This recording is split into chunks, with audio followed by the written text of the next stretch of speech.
कुछ Mohammedan votes भी हैं, लगभग 2.5% के करीब। 2.5% के करीब यहाँ पर प्रवासी प्लस नेपाली समुदाय के वोट्स भी हैं। वो बीजेपी के घर से उनके वोट तोड़कर कांग्रेस की झोली में डालने का काम कर सकते हैं यदि भूपेंद्र सिंह हुड्डा या कांग्रेस पार्टी उन पर दांव खेलती है। 7% का गैप कांग्रेस और भाजपा के बीच में रोहतक शहर में दिखाई दे रहा है। 7% के मार्जिन से लगभग 13 से 14 हज़ार वोट से यहाँ कांग्रेस का प्रत्याशी आगे दिखाई दे रहा है।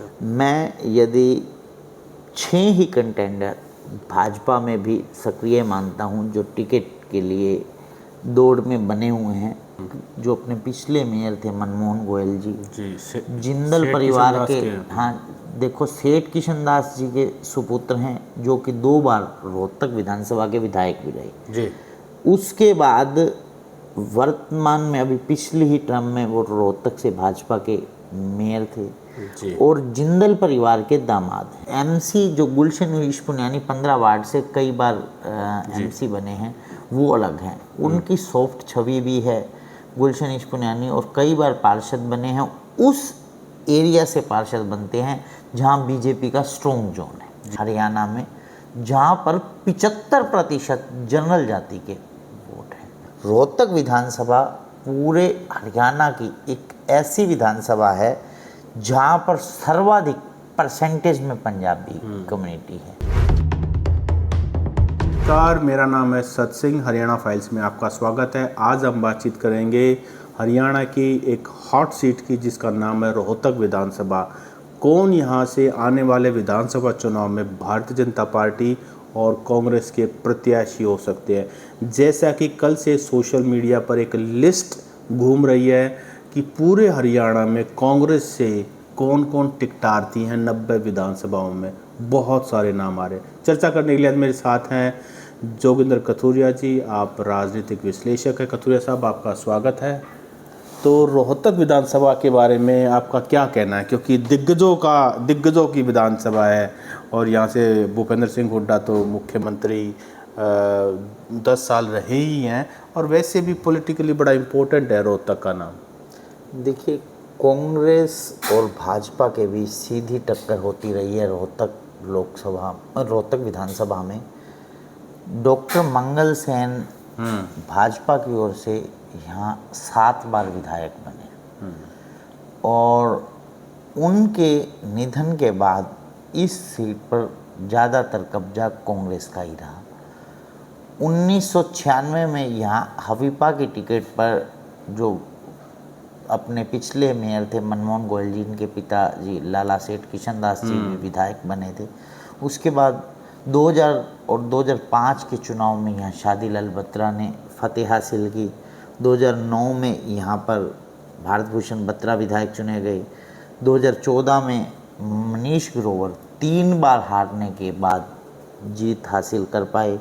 2019 में मनीष ग्रोवर को फिर दोबारा भारत भूषण बत्रा से हार झेलनी पड़ी।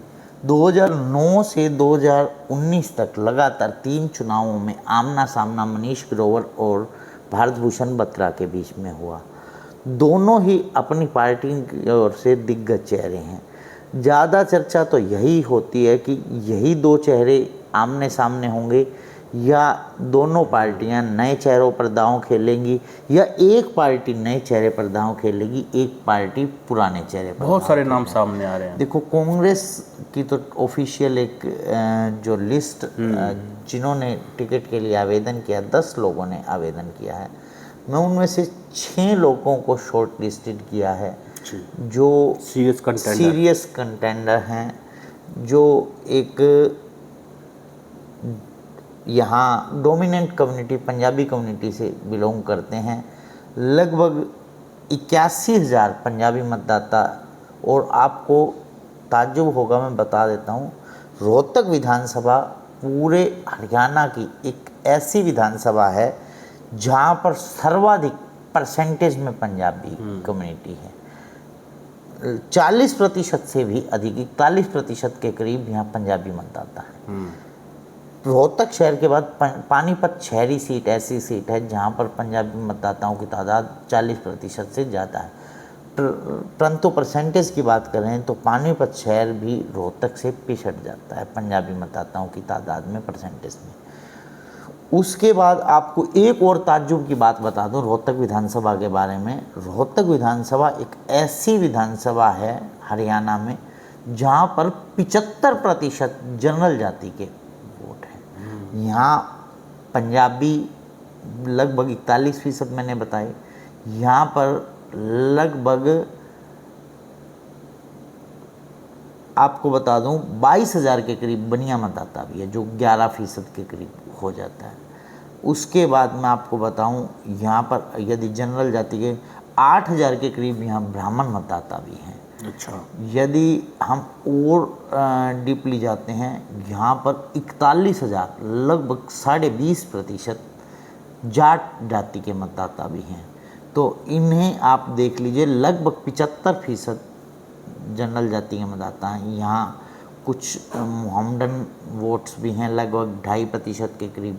2.5% के करीब यहाँ पर प्रवासी प्लस नेपाली समुदाय के वोट्स भी हैं, ठीक है। और उसके बाद यहाँ पर लगभग 25,000 के करीब जो वोट्स हैं वो एससी कम्युनिटी के हैं, और यहाँ लगभग 20,000 के करीब जो वोट्स हैं वो बीसी कम्युनिटी के हैं, बैकवर्ड समाज के हैं। जी, तो प्रत्याशी कौन हो सकते हैं कांग्रेस से? जो लिस्ट आई है उसमें बत्रा साहब तो चलो एक फ्रंट रनर वो होंगे। सिटिंग गेटिंग फार्मूले पर अगर कांग्रेस जाती है तो भारत भूषण बत्रा ही, परंतु एज को देखते हुए और पीछे कई बार उन्होंने चुनाव अपने कैंपेन में कहा भी मेरा ये आखिरी चुनाव है। वो खुद चुनाव मैदान में आते हैं क्योंकि हुड्डा साहब के बहुत करीबी माना जाता है। कोर्ट के समय से प्रैक्टिस, पहले उन्हें जैसे ही भूपेंद्र सिंह हुड्डा मुख्यमंत्री बने उन्हें एचपीएससी का चेयरमैन बनाया गया और 2009 में उन्हें रोहतक विधानसभा की टिकट थमा दी गई। और जो शोरी मार्केट के प्रधान हैं गुलशन इश्पुनियानी, वो भी टिकट मांग रहे हैं, हर बार प्रयास करते हैं। एमसी भी रहे। एमसी जो गुलशन इश्पुनियानी 15 वार्ड से कई बार एमसी बने हैं, वो अलग हैं। उनकी सॉफ्ट छवि भी है गुलशन इश्पुनियानी, और कई बार पार्षद बने हैं। उस एरिया से पार्षद बनते हैं जहां बीजेपी का स्ट्रॉन्ग जोन है जी। इनकी अपनी लोकप्रियता है गुलशन इश्पुनियानी। उसके बाद कृष्ण छाबड़ा जो कि बैसी गांव के पूर्व में सरपंच भी रहे हैं और 20 साल से रोहतक की जो राजनीति में एक्टिव हैं, और उस एरिया में उनका स्ट्रॉन्ग जोन माना जाता है जहां बीजेपी का स्ट्रॉन्ग जोन है। वो बीजेपी के घर से उनके वोट तोड़कर कांग्रेस की झोली में डालने का काम कर सकते हैं यदि भूपेंद्र सिंह हुड्डा या कांग्रेस पार्टी उन पर दांव खेलती है। कृष्ण छाबड़ा ने पीछे कई प्रोग्राम भी किए और भारत भूषण बत्रा के खिलाफ माहौल क्रिएट करने की कोशिश की। अभी आगामी 25 अगस्त को भी एक सुभाष नगर, जो रोहतक का पोश एरिया माना जाता है, वहाँ एक पंजाबी सम्मेलन के नाम से कार्यक्रम कर रहे हैं। तो इस तरह से कृष्ण छाबड़ा भी टिकट का अपना दावा जताएंगे। एक रेलवे रोड ट्रेडर्स एसोसिएशन के प्रेसिडेंट पिछली बार मेयर का चुनाव लड़े थे, हेमंत बख्शी जी। और गोल्ड स्मिथ ज्वेलरी का काम है उनका, रेलवे रोड पर अच्छे धनाढ़े हैं और वो भी टिकट के लिए अप्लाई किया है उन्होंने। और एक advocate Ramesh Khurana property dealers association के प्रेसिडेंट हैं, उन्होंने भी टिकट के लिए आवेदन किया है। अब देखिए पार्टी हाईकमान सिटिंग गेटिंग के साथ जाती है या जो एंटी इनकमेंसी है भारत भूषण बत्रा जी की, उसको तोड़ने के लिए किसी नए चेहरे को लेकर। तो ये जो 6 नाम आपने बताए ये सभी के सभी टॉप और सीरियस कंटेंडर हो सकते हैं कांग्रेस पार्टी के। हाँ जी। तो भारतीय जनता पार्टी की बात करें तो मनीष ग्रोवर का नाम सबसे आगे आता है, लेकिन हाल ही में उन्होंने एक अनाउंसमेंट किया कि मैं चुनाव नहीं लड़ूंगा, मैं भारतीय जनता पार्टी की पूरी स्टेट में जाकर के सेवा करूंगा और पूर्व मुख्यमंत्री भूपेंद्र सिंह हुड्डा और दीपेंद्र सिंह हुड्डा के खिलाफ माहौल बनाऊंगा, उसके बाद पता नहीं उनका मन कैसे बदलता है। तो लोग कंफ्यूज हो गए कि भाई आप लड़ना चाहते हैं या नहीं लड़ना चाहते हैं, पॉलिटिकल स्टंट है, क्या मामला है? देखिए, ये तो अंदरूनी मामला है पार्टी का और मनीष ग्रोवर जी का। मैं यदि 6 ही कंटेंडर भाजपा में भी सक्रिय मानता हूँ जो टिकट के लिए दौड़ में बने हुए हैं। एक तो मनीष ग्रोवर जी का नाम हो ही गया, एक जो अपने पिछले मेयर थे मनमोहन गोयल जी, जिंदल परिवार के, हाँ देखो, सेठ किशन दास जी के सुपुत्र हैं, जो कि 2 बार रोहतक विधानसभा के विधायक भी रहे जी। उसके बाद वर्तमान में अभी पिछली ही टर्म में वो रोहतक से भाजपा के मेयर थे जी। और जिंदल परिवार के दामाद हैं, जो कुरुक्षेत्र से सांसद हैं नवीन जिंदल, उनके बहनोई भी हुए। सज्जन जिंदल जो नरेंद्र मोदी और अमित शाह के बहुत करीबी माने जाते हैं, देश के बड़े इंडस्ट्रियलिस्ट में उनका नाम है, उनके भी बहनोई हुए। तो देखिए, ऊपर से जो टिकट की तिकड़मबाजी है उसमें मनीष ग्रोवर को अच्छी टक्कर दे सकते हैं और शरीफ भी हैं। देखो, मनमोहन गोयल जी को जैसे हम पब्लिक में मुलाकात करते हैं, बहुत ही सज्जन हैं और बहुत ही विनम्र रहते हैं और सबसे हाथ जोड़ के मिलते रहते हैं। तो थोड़ा सा जो टेम्परामेंट का फ़र्क है मनीष ग्रोवर का और मनमोहन गोयल का, देखो कहीं ना कहीं रोहतक की राजनीति में जो भूपेंद्र सिंह हुड्डा के सुपुत्र हैं दीपेंद्र सिंह हुड्डा को, उनको किस चीज़ का एडवांटेज मिलता है कि शरीफ है लड़का, पूर्व मुख्यमंत्री का लड़का है, 10 साल राज देखा, शरीफ रहा। तो हरियाणा में और रोहतक में खास करके शराफत की भी एक वोट बैंक होता है। तो कंपैरेटिवली मनमोहन गोयल शरीफ आदमी। यदि आगे हम बात करें, जो भाजपा के पूर्व में जिलाध्यक्ष होते थे, अब हरियाणा भाजपा में कोषाध्यक्ष के पद पर हैं अजय बंसल, वो भी अच्छे इंडस्ट्रियलिस्ट हैं, जो उनका परिवार है अच्छा धनाडा परिवार है, रोहतक में नाम है और भी कम बोलते हैं काफ़ी, हाँ, और एक्टिव भी रहे हैं। उनके समय पर भाजपा ने अपना मजबूती से संगठन भी खड़ा किया है। तो अजय बंसल स्ट्रॉन्ग कंटेंडर हैं।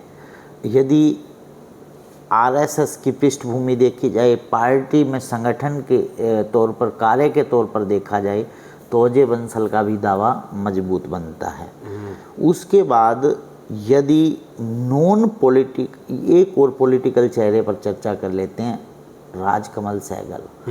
पिछले दिनों उन्होंने प्रेस कॉन्फ्रेंस की एक प्रेस कॉन्फ्रेंस की थी, ऑफिशियली तो ऐलान नहीं किया, बोले अगर पार्टी उन पर, हाँ ये तो एक तरीका होता है अपना वो प्रोजेक्ट, अगर पार्टी आदेश करेगी तो हम जरूर चुनाव लड़ेंगे, नहीं तो इंतज़ार करेंगे। इसी प्रकार 2 और चेहरे जो नॉन पॉलिटिकल चेहरे हैं, भाजपा हर एंगल से सोचती है। एक बढ़िया चेहरा राजेश जैन, जो कि एलपीएस पोशार्ड के एमडी हैं। उसी प्रकार डॉक्टर आदित्य बत्रा, जो कि होली हार्ट रोहतक में एक फेमस हॉस्पिटल चलाते हैं जी, बेसिकली गोहाना से बिलोंग करते हैं, पर पिछले कई सालों से रोहतक में एक्टिव हैं। अच्छे संबंध हैं उनके, धार्मिक संस्थाओं में रेगुलर आते जाते रहते हैं और पब्लिकली भी जो डील करते हैं वो सॉफ्ट, हाँ सॉफ्ट है। तो ये सभी 6 चेहरे हमने भाजपा के डिस्कस किए, 6 चेहरे हमने कांग्रेस के डिस्कस। राजेश जैन का भी जो फिलैंथ्रोपिस्ट हैं, और जैसा कि हम देखते हैं कि बहुत सारे जो डे टू डे इवेंट्स होते हैं उनमें एक्टिवली पार्टिसिपेट करते हैं और डोनेशन भी काफ़ी। देखिए, पैसे की तो कमी है ही नहीं उनके पास, और रोहतक में नहीं, पैसे की तो जितने नाम हमने किए उनमें से किसी के पास भी कमी नहीं है, लेकिन जो एक्टिवली पब्लिक को मदद करते हुए, चेक काटते हुए देखे जाते हैं, वो राजेश जैन इन सब में थोड़ा सा ऊपर है। देखिए, जो इनकी कंपनी का टर्नओवर भी बहुत ज़्यादा है और उसका जो CSIR फंड होता है वो बहुत ज़्यादा होता है, तो उन्हें तो वो यूज़ करना ही है।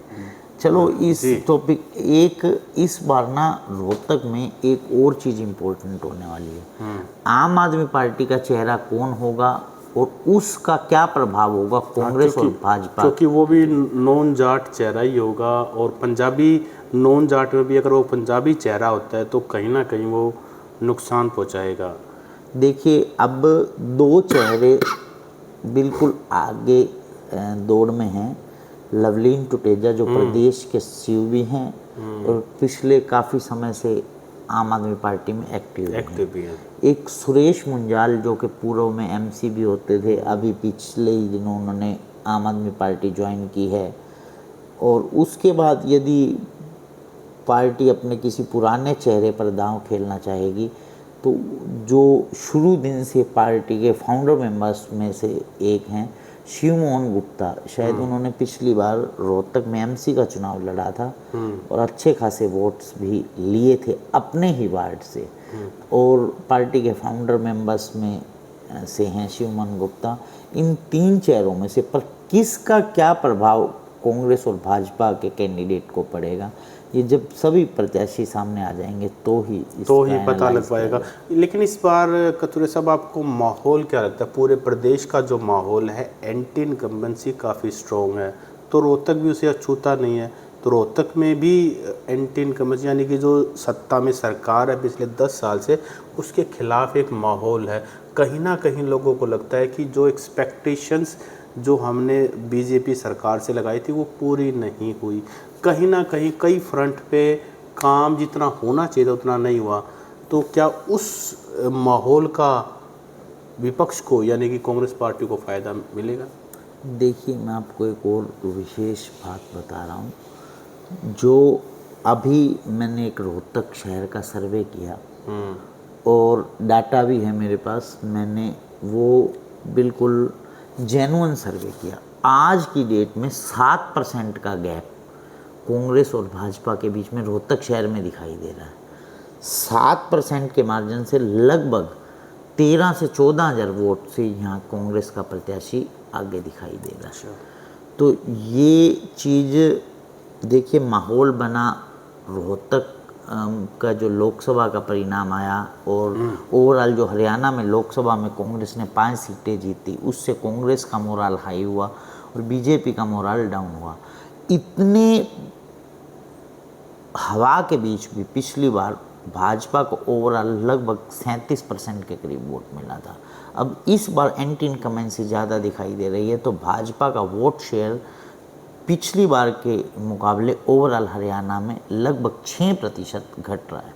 और 6% में जब पिछली बार 37% वोट लेकर भाजपा लगभग 40 सीटों तक सिमट गई थी, एक सीट और बाद में बढ़ी तो 41 सीटें, और इस बार यदि 6% वोट घट गया तो भाजपा की सीटें घटती हुई कहाँ तक रुकेंगी, ये वो भी देखने वाली बात होगी।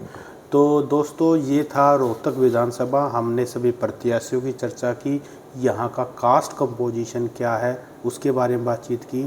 आप भी कमेंट करके अपनी राय हमारे साथ साझा कर सकते हैं, और जिन साथियों ने हमारा YouTube चैनल सब्सक्राइब नहीं किया है वो सब्सक्राइब कर सकते हैं। कतुरे साहब, समय देने के लिए बहुत बहुत शुक्रिया।